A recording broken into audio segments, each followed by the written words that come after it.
Welcome to episode 16.5, Proper Reducing of Per Diem. In this episode, you will learn about applied per diem reduction. By the end of this episode, you should be able to understand the general background and fundamental concepts relevant to the reduction of per diem, including the purpose of an authorization and when an authorization may be amended.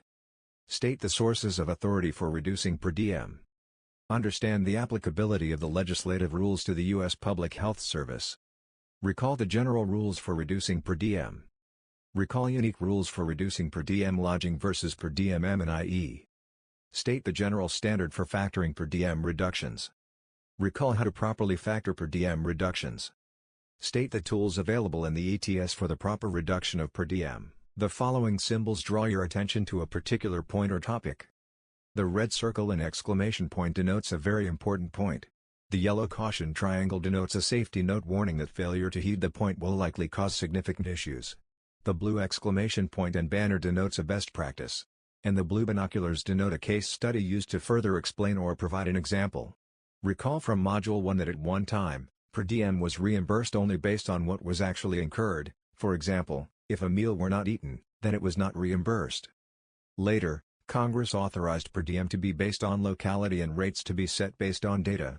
These changes voided common justifications for reducing employees' per diem and largely eliminated the need to do so. The new regulations established certain standards for reducing per diem that continue to apply today. Before delving into these standards, we will review two fundamental concepts: the purpose of a TDY authorization. An authorization serves to fix the expense types and amounts that may be paid to the employee. Provide written notice to the employee of this. Retroactive amendment of TDY authorizations. A TDY authorization cannot be retroactively amended to increase or decrease the amounts payable to an employee except in the three narrow circumstances allowed by law. The FTR establishes authority to reduce per diem for all non-uniformed department employees. For officers of the U.S. Public Health Service, the HHS Secretary is the administering secretary, and has the obligation to implement the joint travel regulations as uniformly as practical. The department determines those policies of the JTR will apply to its officers. The department has determined that per diem may be reduced for U.S. Public Health Service commissioned officers, consistent with the FTR. The 2019 John McCain National Defense Appropriations Action, NDAA, prohibited flat-rate per diem reductions for members of the armed forces, for example military members, and permanently restricts the Secretary of Defense from establishing flat-rate per diem amounts/percentages for members of the armed forces. Does not apply to the uniformed U.S. Public Health Service or civilian employees of DoD. The employee must be informed which form of per diem will be reduced. The notice must be given prior to the start of the temporary duty on the approved TDY authorization. The amount of the reduction must be calculated for the entire duration of the TDY. An agency cannot reduce per diem amounts merely as a cost savings measure. For example, our budget will not support the TDY, so we will save money by reducing per diem. By extension, this also means the agency and employee cannot negotiate in this regard. For example, if you take a reduced per diem, then your TDY can be approved. When employees are provided meals during TDY, they are required to disclose which meals are provided and to reduce the daily M&D rate accordingly on their travel expense voucher claim. Per FTR Section 301-11.17, this requirement does not apply to complimentary meals provided by a common carrier or a hotel/motel, for example, continental breakfasts. It does apply to meals provided by the hotel as part of a pre-negotiated lodging plan that includes meals. Employees are not obligated to partake of complimentary meals, but they may do so with no reduction to per diem. There is no requirement to provide meals meeting an employee's dietary restrictions, religious or medical, opinion of food quality, tastes, preferences, etc. Dietary restrictions and preferences do not justify paying more than the reduced per diem when meals are provided. A designated approving official may direct an employee to obtain lodging with a kitchen/kitchenette and to prepare some or all of their own meals. The CBCA has ruled that it is reasonable to expect an employee to prepare their own meals, provided their work schedule at the TDY location enables them to do so. However, employees may only be directed to prepare their own meals if lodging with the proper resources, for example, kitchen/kitchenette, is obtained. Similarly, an employee can decide on their own to prepare their own meals. In either case, the specific meals the employee will prepare must be noted on the approved TDY authorization. The per diem M&IE for those meals will be reduced. The $5 incidental expenses amount may never be reduced. The employee must always be provided a reasonable sustenance. CBCA cases show the Comptroller General has never supported per diem M&E reductions greater than 55% even when based on reliable economic data.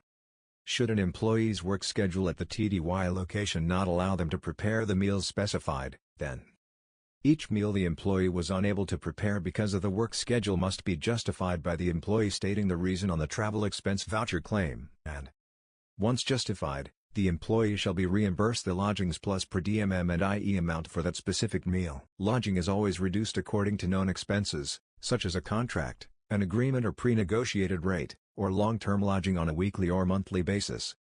The reduction of per diem M&IE is not contingent solely on whether per diem lodging is reduced. It is only contingent if the employee will prepare their own meals, which requires that the employee have kitchen or kitchenette access. If meals are being provided to the employee, then there is no requirement for kitchen or kitchenette access. Reductions must be factored based on known conditions using reliable and acceptable information. Acceptable information includes data about economic conditions, based on studies from reliable sources, contracts or agreements fixing prices below the standard government rate tables, circumstances in which meals or lodging are provided. Unacceptable information includes personal experience or opinions, flat rates, amounts, or percentages. Note, a percentage may be factored based on an average meal cost derived from reliable economic data. Anecdotes about economic conditions when meals are provided. Determine which meals will be provided. Use the GSA, DoD or state for OCONUS travel, per diem M&IE rate breakdown table for the TDY location to determine the cost of each meal type, i.e., breakfast, lunch, dinner. Calculate the day's per diem reduction according to the amount listed for each type of meal. The $5 amount for incidental expenses is never reduced. Example, the table shows the GSA per diem M&IE rates for an employee's TDY location. If lunch and dinner are provided, then the per diem will be reduced by $56 each day. The employee will be reimbursed $23 daily, $18 for breakfast and $5 for incidental expenses when the employee prepares their own meals. Determine which meals the employee will prepare. Use reliable sources to determine the economic conditions at the TDY site, such as daily, weekly, or monthly food costs. Use food cost data, not data for meal costs when traveling, which presume eating at restaurants. Use the GSA, DoD, or State Department per diem M&IE breakdown table for the TDY location to determine the cost of each meal type, for example breakfast, lunch, dinner. Calculate each day's per diem reduction according to the daily costs to prepare a meal. The reduction can either be a percentage or a dollar amount, provided it is no greater than 55% of the meal cost specified in the per diem table. The $5 amount for incidental expenses is never reduced. An employee will travel to San Francisco for 90 days, and has secured long-term lodging on a weekly basis that has a kitchenette. The employee will prepare breakfast and dinner. Data from numid.com, a website that reliably tracks food costs, shows that daily food costs for one person in San Francisco is $15.41, which is 79% less than the established per diem rate. Because the maximum reduction that can be supported is 55%, the following illustrates a reasonable reduction. The following chart shows a case study of factoring per diem M&IE reductions. Take a moment to review it. The eGov travel system has many features that support the proper reduction of per diem. The system's online booking engine can be used to identify and select lodging having kitchen/kitchenettes. The system's notes functionality can be used to notify the employee that per diem will be reduced and to specify the meals they will prepare on their own. Specify whether per diem lodging, per diem M&IE, or both will be reduced. Factor the per diem amounts for the duration of the TDY. Direct an employee to procure lodging having a kitchen/kitchenette. A TDY authorization request may be returned to an employee with instructions. Designated approving officials should not approve requests if the employee does not comply. Employees can manually adjust travel expense voucher claims to account for meals that were provided or that they were unable to prepare due to their work schedule. What is the maximum percentage the meals portion of per diem meals and incidental expenses may be reduced by? A. 25%. B. 50%. C. 55%. D. 75%. Pause the video, consider your response, and then resume to learn the answer. The correct answer is C. 55%. An employee is performing a 50-day temporary duty. The per diem M&IE allowance was reduced because they are preparing their own lunches and dinners. The employee is required to work late 5 days and cannot prepare their own dinners. How is the per diem factored? A. The employee must be paid per diem M&IE at the regular rate for the entire TDY because the reduction notice was violated. B. The employee must be paid under the actual expense method for the 5 days. C. The employee must be paid at the lodgings plus rate for just the dinner portion of the 5 days, which they must explain in their voucher claim. D. The employee must be reimbursed under the actual expense method for the 5 days if they provide receipts. Pause the video, consider your response, and then resume to learn the answer. The correct answer is C. The employee must be paid at the lodgings plus rate for just the dinner portion of the 5 days, which they must explain in their voucher claim. Which is a reliable source for determining food costs? A. A public website that reports economic data. B. The CIA World Factbook. C. News reports. D. A restaurant menu posted online. Pause the video, consider your response, and then resume to learn the answer. The correct answer is A. A public website that reports economic data. True or false?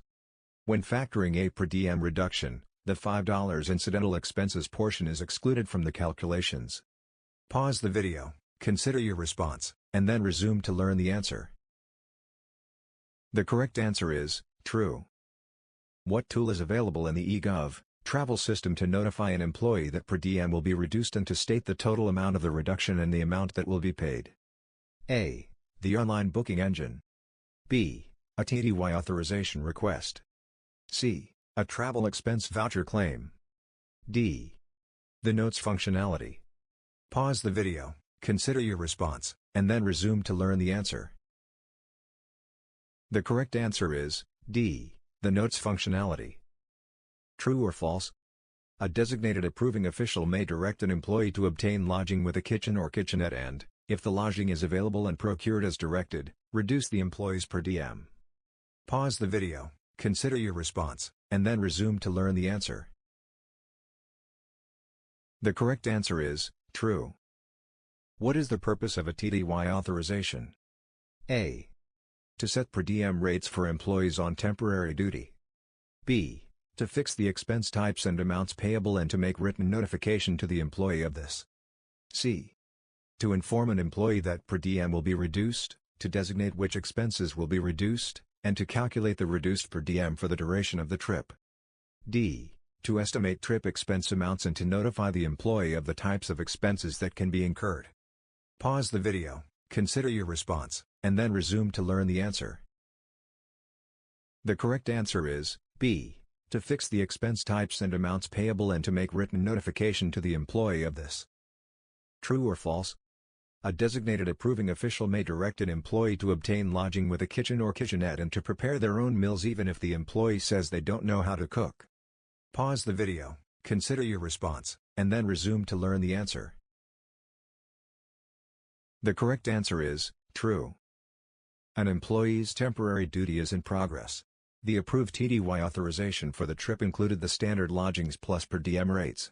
How can this be remedied so that a reduced per diem is paid instead? A.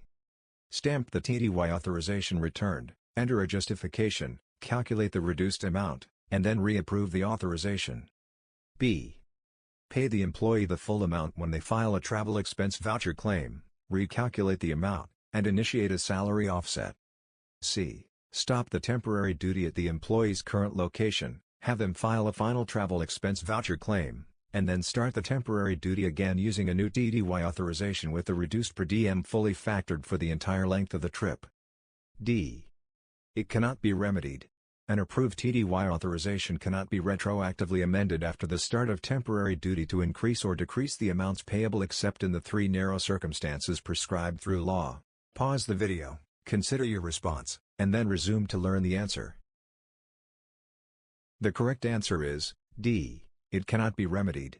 An approved TDY authorization cannot be retroactively amended after the start of temporary duty to increase or decrease the amounts payable except in the three narrow circumstances prescribed through law. An employee procures lodging with a kitchen/kitchenette and is approved for a 55% reduction in per diem M&E for the duration of their trip. When the employee arrives at the TDY location, however, they learn that the kitchen/kitchenette is not available until the second week of the stay.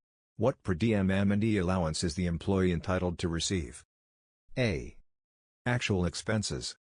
B. Reduced rate at the 55% amount. C. Lodgings plus for the entire trip. D. Lodgings plus until the room with the kitchen/kitchenette is available. Pause the video, consider your response, and then resume to learn the answer. The correct answer is D. Lodgings plus until the room with the kitchen/kitchenette is available. Congratulations! You have completed this episode. Thank you for participating.